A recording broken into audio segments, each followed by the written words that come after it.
James ली AKA Diego Kang, lookism का ऐसा mastermind character जिसके अराउंड मल्टीपल मिस्ट्री थियरीज बनी हुई है। कोई मुझ जैसा फैन कहता है कि उसके पास सिस्टम है, तो कोई कहता है कि वो गैप्रोंग का ही बेटा है, कोई उसे चार्ल्स चोई की पहली औलाद मानता है, और कुछ चुनिंदा फैंस ये भी कहते हैं कि वो सिर्फ एक पपेट है जिसको कंट्रोल करने वाला असल में ग्रेट इविल है। और इन सभी थियरीज के बीच में हम ये भूल जाते हैं कि आखिर इसकी ओरिजिन क्या रही होगी। हमें तो बस यही बताया गया है कि उसको सड़क से उठाकर स्टार बनाने वाला चार्ल्स चोई था। अब पिछले कुछ टाइम से फैंस के बीच में ये थियरी काफी ज्यादा फैल रही थी कि जेम्स ली इनडायरेक्टली डैनियल पार्क को प्रोटेक्ट कर रहा है, बिकॉज डैनियल उसका छोटा भाई है और लुकिज्म में ये सीक्रेट आज तक रिवील नहीं हुआ। सो इसी को पूरे तरीके से डिकोड करते हुए मैं काफी सारी अमेजिंग डिटेल्स और प्रूफ के साथ आपके लिए आज एक कमाल की फैन थियरी लेकर आया हूँ, जिसमें ओजी डैनियल और जेम्स ली के बीच में एक तगड़ा कनेक्शन प्रूव होगा और जेम्स की रियल ओरिजिन के बारे में भी पता चलेगा।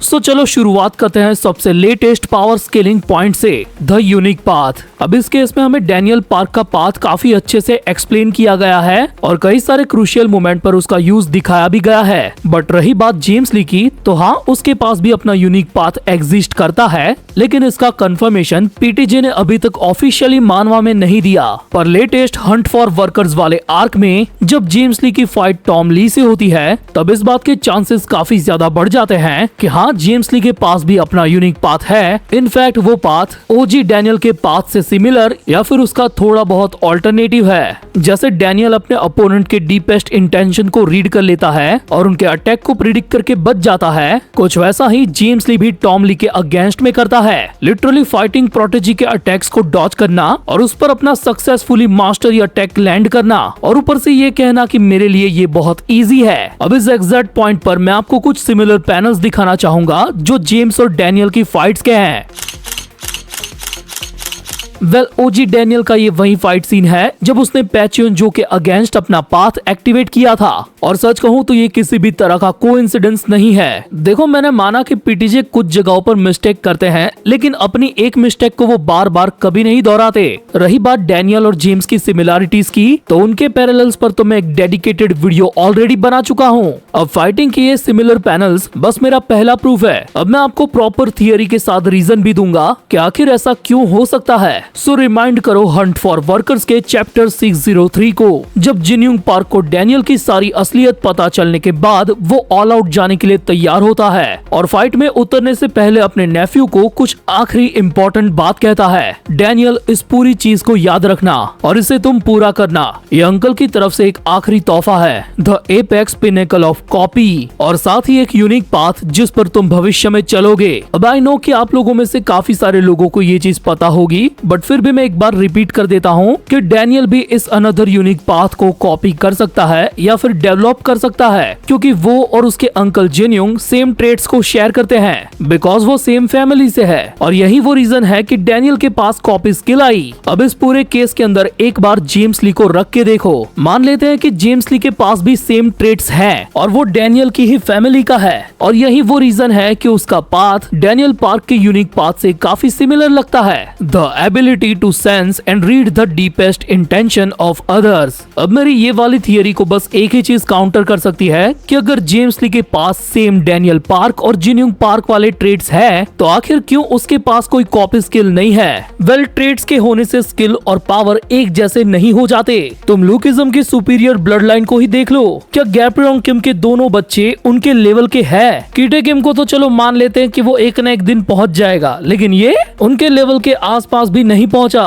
यामाजाकिस के क्लैन को भी देख लो, 7-8 बच्चे पैदा किए थे, उनमें से इकलौता एक ही गन पार्क था जिसके पास रिवर्स आइज थी। सो शायद यही वो रीजन हो सकता है कि जेम्स ली के पास कॉपी स्किल ना होकर कुछ और एक्स्ट्रा ऑर्डिनरी पावर है, एंड दैट्स द रीजन कि उसने अपना यूनिक पाथ काफी टाइम पहले ही फाइंड आउट कर लिया था और करंटली वो उसे सुपीरियर लेवल पर यूज कर सकता है, जिस लेवल पर ओजी डैनियल पार्क अभी तक नहीं पहुंचा। अब सबसे बड़ा सवाल ये आता है कि अगर ये बात सच भी है, तो आखिर कैसे जेम्स ली डैनियल पार्क की फैमिली का हिस्सा हुआ। पक्का वो शोमी पार्क और शैंगचोल पार्क की औलाद तो नहीं है, और ना ही जिन्यूंग पार्क की थर्ड सिबलिंग पार्क यूरी का वो बेटा हो सकता है। तो अब बचे सिर्फ मामा जिन्यूंग, और वही शायद से जेम्स ली के फादर हैं। और ये बात मैं वही रैंडमली नहीं बोल रहा, मैं आपको ये चीज प्रूफ के साथ एक्सप्लेन भी कर सकता हूँ। चैप्टर 603 के अंदर जिन्यूंग पार्क के 2 फ्लैशबैक्स दिखाए गए थे। पहला, जब कीटे ने उसको फर्स्ट नॉकआउट किया था, तब रिग्रेट के मारे उसे अपनी फैमिली और दोस्त याद आए। तब एक पैनल एक छोटे बेबी का भी था, जिसे देखकर वो काफी ज्यादा रो रहे थे। और हाँ, हम सबको तब लग रहा था कि वो छोटा डैनियल पार्क है, बट उस पैनल के तुरंत बाद हमें चार्ल्स चोई का भी एक पैनल दिखाया जाता है कि इन सबको खोने के पीछे का रीजन शायद से चार्ल्स चोई ही है। ये चीजें याद करते ही वो गुस्से में अगेन कीटे पर अटैक करना शुरू कर देते हैं एंड समहाउ अपने ही नेफ्यू को मिलकर रिकॉग्नाइज कर लेते हैं। तब उनका दूसरा फ्लैशबैक दिखाया जाता है, जब छोटू डैनियल पार्क अपने मॉम, डैड और अंकल के साथ खेल रहा था। इनफैक्ट मामा जी उसको गोदी में भी ले लेते हैं। उस पहले फ्लैशबैक के अंदर वो रो रहे थे, लेकिन इस बार डैनियल को हाथ में पकड़कर वो हंस रहे थे। और सबसे खास डिटेल कि इन दोनों फ्लैशबैक के अंदर ये छोटा बेबी अकेला डैनियल पार्क नहीं है। फर्स्ट वाले फ्लैशबैक के अंदर जो बेबी है उसकी आईब्रोज ही नहीं है, लेकिन बेबी डैनियल की आईब्रोज को हम क्लियरली देख सकते हैं। इट मीन्स कि जिन्यूंग पार्क के फर्स्ट फ्लैशबैक वाला वो बच्चा डैनियल नहीं बल्कि बेबी जेम्स ली है। सो शायद से ये भी जेम्स ली और डैनियल पार्क का ही पैरेलल है। और पास्ट में जो भी इंसिडेंट हुआ उसको तो मैं भाई ऐसे ही नहीं बता सकता,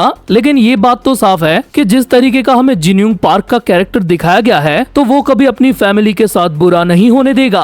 बट डैनियल की दादी ने उस पर यही इल्जाम लगाया है कि जिन्यूंग ने ही शैंगचोल पार्क को मारा था। लेकिन कहीं ना कहीं हम सबको ये पता है कि इसमें चार्ल्स चोई भी इन्वॉल्व है, और यहीं से ये पूरी थियोरी और भी ज्यादा इंटरेस्टिंग हो जाती है। जब भी गैब्रियोंग किम के मर्डर की बात निकलती है ना, तो जेम्स ली और कीटे किम का नाम ही सामने आता है, लेकिन उसके पीछे का एक्चुअल मास्टरमाइंड तो चार्ल्स चोई ही था। लेकिन क्या ये बात सही में हजम होती है कि यंग कीटे किम और जेम्स ली ने मिलकर गैब्रियोंग किम को खत्म कर दिया? वेल, लुकिज्म में गैब्रियोंग किम का जो एक करंट आर्क चल रहा है ना, उसमें तुम प्री जनरेशन के मॉन्स्टर्स का लेवल देखो। सही में कोई चांस ही नहीं है कि यंग कीटे किम और जेम्स ली मिलकर गैब्रियोंग किम और बेकोकॉन को हरा दे। एलाइट ने मौका देखकर प्लानिंग ही इतनी एक्स्ट्रा ऑर्डिनरी की थी कि उसने लेजेंड्स के बच्चों को ही उनके अगेंस्ट कर दिया। और आखिर गैब्रियोंग किम और जिन्यूंग पार्क जैसे बंदे जो अपनों को प्रोटेक्ट करते हैं, वो खुद के बच्चों को क्यों ही मारेंगे? याद करो, जब भी जिन्यूंग पार्क गैब्रियोंग की डेथ को याद करके ट्रॉमा में गया है, तो उसने कभी भी जेम्स ली को याद नहीं किया,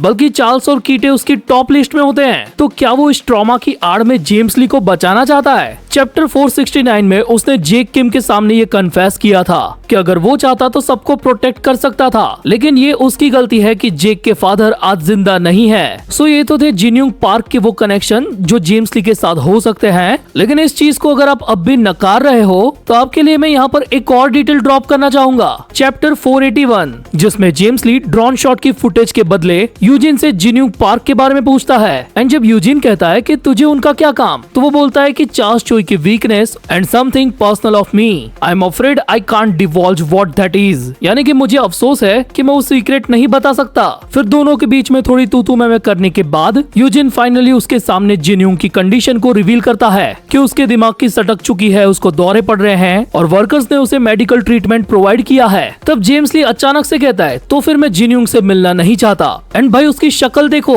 मुंह पे 12 बज गए हैं। और रीजन क्या है, मिलना क्यों नहीं चाहता? तो वो कहता है कि मैंने गैब्रियोंग किम को मारा है, I don't deserve to see him, क्योंकि मेरे ही कारनामों की वजह से आज उसके दिमाग की वो हालत हो चुकी है। बट वेट अ मिनट, जिन्यूंग ने तो कभी जेम्स का नाम लिया ही नहीं। भाई तुम मानो ना मानो, लेकिन कनेक्शन तो तगड़ा है। इवन जब ओजी डैनियल अपने यूनिक पाथ का यूज करके कीटे किम से फाइट करता है ना, तब कीटे भी उसे ये कहता है, बच्चे तू ऐसे पाथ पर चल रहा है जहाँ तुझे नहीं होना चाहिए। मे भी शायद इसीलिए क्योंकि ये जेम्स के पाथ से सिमिलर है और पर्सनल लेवल पर वो इस फाइटिंग स्टाइल से हेट करता है। सो हाँ, ये थी मेरी पूरी थियरी वीडियो, जिसका एक्चुअल सोर्स क्या है उसकी पूरी इन्फॉर्मेशन मैं डिस्क्रिप्शन में मेंशन कर चुका हूँ। आप चाहो तो उन सारी चीजों को क्लिक करके पढ़ सकते हो।